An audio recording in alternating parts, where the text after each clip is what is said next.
보통 우리가 이런 말을 많이 사용하는데요. 겉과 속이 다르다. 사람의 겉과 속이 다르다 이렇게 표현합니다.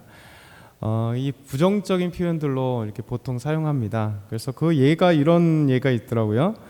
면종복배라는 말이 있어요. 면종복배. 이 말은 겉으로는 따르는 척하지만 속으로는 배신하는 마음을 지닌 사람, 이걸 갖다가 한자어로 면종복배, 또 구밀복범이라고 하는 게 있습니다. 입에는 꾼을 바른 듯 친절한 척하지만 뱃속에는 이제 칼을, 검을 갖고 있는 사람, 품고 있는 사람. 또 표리부동이라는 말이 있습니다. 겉과 속의 다른 음흉한 품성을 가리키는 표현들로 이렇게 하고 있어요. 그래서 이제 사람에 대해서는 겉과 속이 다르다는 것은 항상 부정적인 것들을 많이 얘기하잖아요. 뭐 겉바 속촉 뭐 이렇게 음식을 할 때는 겉은 바삭하고 속은 촉촉하다 이런 좋은 표현이겠지만 보통 겉과 속이 다르다는 사람을 향한 표현들은 이제 부정적인 표현들이 참 많습니다. 근데 오늘 예수님에 대한 표현들은 오히려 이 부정적인 게 아니라 긍정적인 표현인 것 같아요. 왜냐하면 겉보기에는 사람들에 의해서 예수님은 이 겉만 보는 사람들은 예수님은 분명히 지금 십자가에 못 박히는 죄인이고 그리고 나약한 사람에 불과합니다. 그러나 진짜 속은 뭐냐면 예수 그리스도가 우리를 위하여 온 죄인들을 위해서 십자가에 못 박히는 이 놀라운 사건이요 구원자요 또 하나님의 아들이요. 그러니까 사람들은 겉만 예수님의 이 모습만 보았을 때 진짜를 보지 못한다는 거죠. 그래서 우리는 이 겉모습이 아니라 진짜를 발견하는, 진리를 발견하는 사람이 되어야 된다 생각합니다. 그래서 오늘 첫 번째 생각해 볼 것은 진정한 예수님을 보지 못하는 자들은 이제 구원의 진리를 깨닫지 못한다는 거죠. 우리 29절에서 32절, 29절부터 32절까지 같이 읽겠습니다. 지나가는 자들은 자기 머리를 흔들며 예수를 모욕하여 이르되 아하 성전을 털고 사흘에 짓는 자여 내가 너를 구원하여 십자가에서 내려오라 하고 그와 같이 대제사장들도 서기관들과 함께 희롱하며 서로 말하되 그가 남은 구원하였을 때 자기는 구원할 수 없도다. 이스라엘 왕 그리스도가 지금 십자가에서 내려와 우리가 보고 믿게 할지어다 하며 함께 십자가에 못 박힌 자들도 예수를 욕하더라. 지나가는 사람들은 머리를 흔들면서 쩌쩌쩌 이렇게 하는 거죠. 예수님을 향해서 희롱하고 비난하면서 모욕합니다. 아하 성전을 헐고 사흘에 듣는 자여. 예수님께서 이 성전을 헐어봐라 내가 사흘 만에 일으키리라 이렇게 말씀하셨잖아요.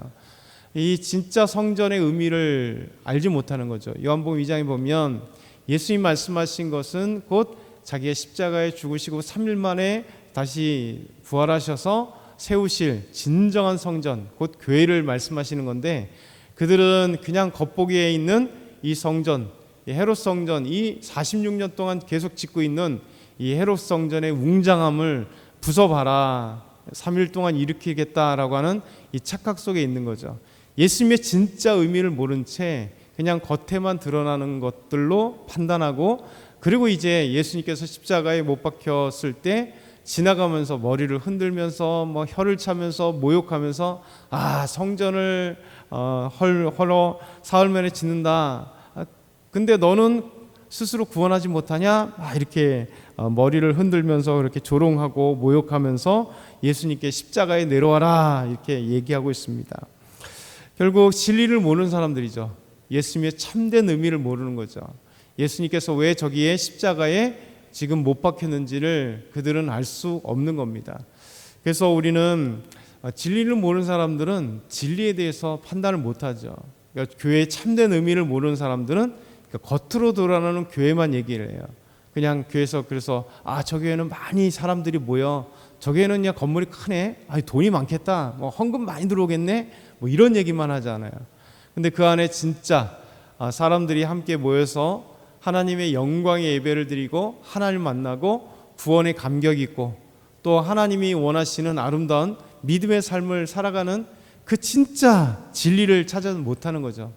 하나님이 계신, 예수님이 계시는 그 놀라운 진리를 발견하지 못한 채 그냥 겉으로 드러나는 사람들, 겉으로 드러나는 교회의 모습만을 그들은 얘기하고 회개할 뿐입니다. 예수님의 이 십자가의 죽음에도 지나가는 사람들은 진리를 모르니까 그냥 이야기하는 거예요. 예수님께서 말씀하신 걸 조롱의 대상으로, 조롱의 언어로 표현하고, 네가 십자가에서 내려와라, 내려봐, 이렇게 조롱하는 것이죠. 더 나아가서 진짜 진리를 알아야 될 사람들, 대제사장들과 서기관들도, 이 사람들은 성경을 잘 알잖아요. 구약을 알기 때문에 구약 성경에서 보내시기로 하신 메시아 그리스도, 그분을 너무 잘 알 텐데 진리를 외면했기 때문에 예수님을 받아들이지 않는 거예요. 그러니까 진리를 외면하는 마음이 있으면 진리를 받아들이지 않는 거죠. 그러면 자꾸 왜곡해서 보는 거예요.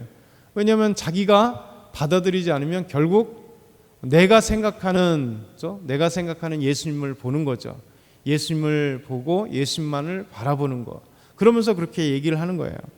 그러면서 대제사장들과 서기관들과 함께 희롱하여 서로 말하되, 그가 남은 구원했지만 자기는 구원하지 못하네 하면서 막 조롱하고 희롱합니다. 그래서 이스라엘 왕 그리스도가 지금 십자가에서 있다는 거죠. 내려와 봐라는 거죠. 그러면 내가 믿겠다는 거예요. 이 어리석은 얘기를 하는 거죠. 원래 예수님께서는 십자가에서 죽으셔야 구원을 이루는 거잖아요. 그러니까 이 십자가의 죽음에 있어서 그가 정말 겟세마네 동산에서 정말 피가 나올 것 같은 이 정말 땀방울이 핏방울과 같이 그렇게 간절히 기도하면서, 하나님 이 잔을 옮겨주십시오. 그러나 나의 원대로 마시고 아버지 원대로 하십시오 라고 하는 이 정말 통곡에, 왜 하나님이시지만 예수님 하나님의 아들이시지만 육신적인 죽음의 이 고통은 당연히 아프죠. 이거 오히려 더 인간적이고 더 아름다운 것 같아요. 만약에 하나님이시기 때문에 그까짓 거 참으면 되지 이랬다면 동병상련의 그 아픔을 모르잖아요. 그러니까 예수님은 동일하게 우리 인간의 완전한 인간으로 오시고 완전한 하나님이시기 때문에 예수님은 우리와 동일한 그 고통을 받으시면서 동일하게 그렇게 고통의 호소를 한 거예요. 그러면 우리에게 더 용기가 되잖아요. 하나님의 아들도 우리 인간의 모습으로 오셔서 저렇게 나약한 인간의 그 모든 것들을 경험하시는구나. 그러면서 고통을 부르짖으시는구나. 그래서 우리가 얼마나 이제 용기를 얻고 힘을 얻겠어요. 예수님도 마찬가지십니다. 그런데 이 진리를 모르는 사람들은 이렇게 왜곡하고, 그리고 자기 생각과 자기의 판단과 자기 것에 갇혀서 지금 십자가에 못 박히신 예수님을 정말 참된 이스라엘 왕 그리스도로 보지 못하고 있다는 것이죠. 그래서 우리는 생각해 봐야 돼요. 묵상하면서 참 나는 진리를 온전히 깨닫고 있는가, 우리 예수님을 온전히 보고 있는가, 더 나아가서는 내 삶의 환경 속에서 우리 하나님이 하실 일들에 대해서 왜곡하지 않는가. 그래서 이것이 우리의 말씀의 묵상이 되어야 될 것 같아요. 간단히 두 번째는요, 예수님은 하나님의 버리심을 외치셨습니다. 그러나 하나님은 결코 예수님을 버리지 않았다는 것이죠. 우리 33절에서 34절 한번 같이 읽겠습니다. 제6시가 되매 온 땅에 어둠이 임하여 제9시까지 계속하더니 제9시에 예수께서 크게 소리 지르시되 엘리 엘리 라마 사박다니 하시니, 이를 번역하면 나의 하나님 어찌하여 나를 버리셨나이까 하는 뜻이라. 제6시가 되매 온 땅에 어둠이 임했습니다. 오전 9시에 온 땅이 이렇게 임했고, 그 다음 제9시 곧 6시가 12시죠. 정오 12시, 그리고 제9시 곧 오후 3시. 그러니까 예수님은 십자가에 달리신 시간은 3시간이에요. 3시간 만에 죽게 된 거죠. 보통 십자가에 못 박히면 적어도 며칠씩, 그래서 보통 한 2, 3일 정도는 살고 많게 살면 일주일 이상씩 살아가는데, 그런데도 불구하고 예수님께서는 짧은 시간에 돌아가시게 됩니다. 그래서 마지막으로 예수님께서 돌아가시기 직전에 크게 소리 지르면서 엘리 엘리 라마 사박다니, 아람어로 나의 하나님 어찌하여 나를 버리십니까? 이렇게 고통의 소리를 내는 거죠. 이렇게 보면 겉으로 드러날 때는 마치 하나님께 원망 같잖아요. 하나님 왜 나를 버리십니까? 왜 나를 버리십니까? 이 십자가에서 나를 버리십니까? 라는 것이죠. 그런데 그 안에는요, 바로 인간의 절규만이 있는 거예요. 그렇죠? 인간의 절규, 사람이 죽어야 되는, 죄값으로 죽어야 되는 것. 근데 실제 우리 하나님 예수님은 너무 잘하신 거죠. 비록 인간으로 나이가 죽어야 하지만 그러나 하나님은 절대 버리지 않는다. 이 고통의 부르짖음은 예수님의 믿음이 없어서 부르짖는 게 아니라, 그러니까 인간의 육신의 이 죄값을 받는, 그래서 하나님의 버리심이잖아요. 그러니까 그거에 대한 간곡한 눈물과 부르짖음이지, 믿음 없고 하나님의 신뢰가 상실했기 때문에 나를 진짜 버리시기 때문에 외치는 게 아니에요. 그 안에는 사실은 하나님, 인간으로는 죽어야 되는 이 아픔 절규지만 다시 부활케 하실 하나님이 다시 살려주실 이 놀라운 믿음을 가지고 있기 때문에, 그렇죠? 이 믿음은 참된 믿음의 고백이 되는 거죠. 근데 우리 삶도 마찬가지잖아요. 우리도 믿음을 가지고 있기 때문에 때로는 어려운 환경들이 딱 나오면 왜 이렇게 하잖아요. 왜? 하나님 왜? 우리 김승현 수사님 손가락 왜 나에게 손가락 다치게? 근데 사실은 그게 왜 다치게 할 때 불신앙이 아니잖아요. 그렇죠? 순간적으로 어떻게 보면 하나님 앞에 조금 투덜이잖아요. 그렇죠? 하나님, 우리 삶에 그런 모습들이 다 있잖아요.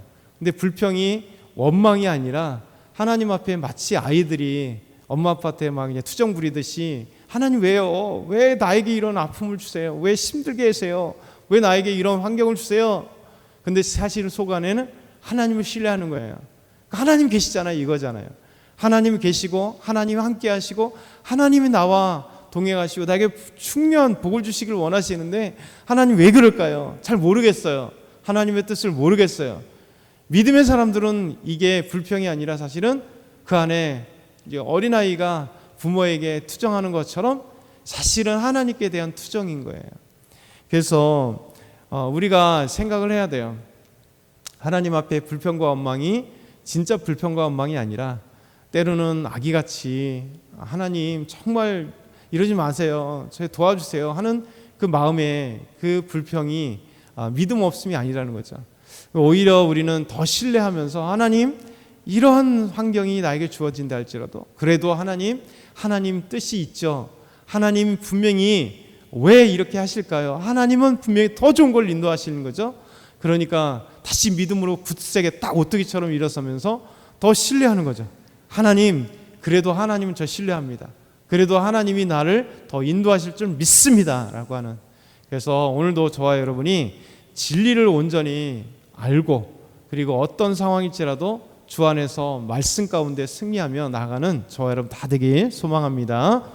사랑의 하나님 아버지, 감사합니다. 오늘도 하나님의 말씀, 하나님의 본연의 뜻을 온전히 이해하며 예수님을 온전히 알아가는 저희 모두가 되게 하여 주옵소서. 그래서 어떤 상황일지라도 주께 가까이 가며 주와 함께 동행하는 저희 모두 되게 하여 주옵소서. 감사합니다. 예수 그리스도의 이름으로 기도드리옵나이다. 아멘.